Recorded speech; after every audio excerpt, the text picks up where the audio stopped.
one of those people who have everything in place for starting a new business but get stuck with the finances? Don't worry, you're not alone in this. Hello everyone and welcome to Vikai's YouTube channel. I'm Ushma Menon, your online business coach.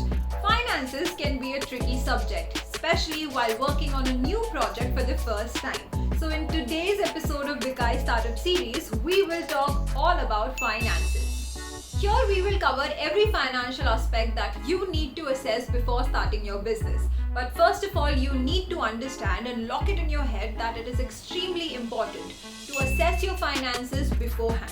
It's quite obvious that every startup needs certain funds to survive on, and you need to determine how to attend these funds and cover all the costs. Now, do you have some means to fund your startup, or will you need to borrow money or look for investors?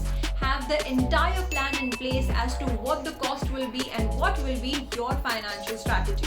We have all seen startups fail as they run out of money due to weak or no financial planning, and you clearly don't want to be one of them. So how can you start assessing your finances? Well, let's take the first step by performing a break-even analysis. Now, this analysis helps you determine how many sales it will take to cover the expenses of your business. In other words, you can say this is a point where you're neither making money nor losing it. So it can be considered as a safe zone. Now, these are the 5 steps you can attend to for conducting this analysis. Number 1, start with determining the variable cost of producing 1 unit of your product.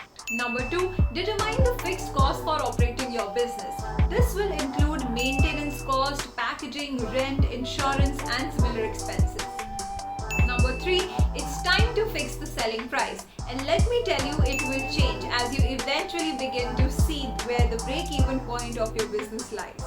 Number 4, as you change and decide upon different volumes and prices, the break-even point will shift as well. So you need to keep a close tab on that.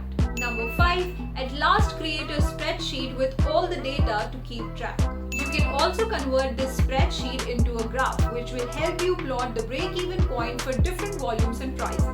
Now that you have all the data, you just need to apply a quick formula to get the result of this analysis. The formula is fixed cost divided by the selling price per unit minus the variable cost per unit.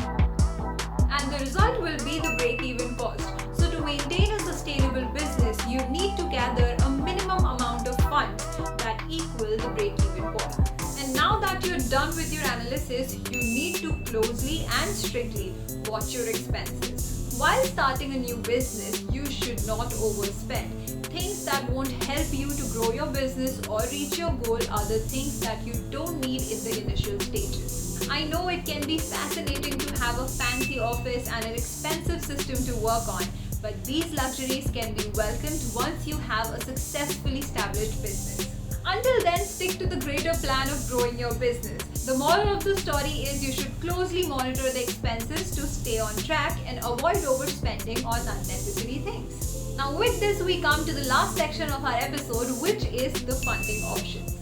There are various means you can choose from depending on several different factors like the credibility of your business and the amount required. Some of the popular options you can consider are business loans and grants, pitching investors, and crowdfunding. Now, if you want to learn more about funding options and how to acquire one, then drop a comment and we'll make sure to cover this topic in detail.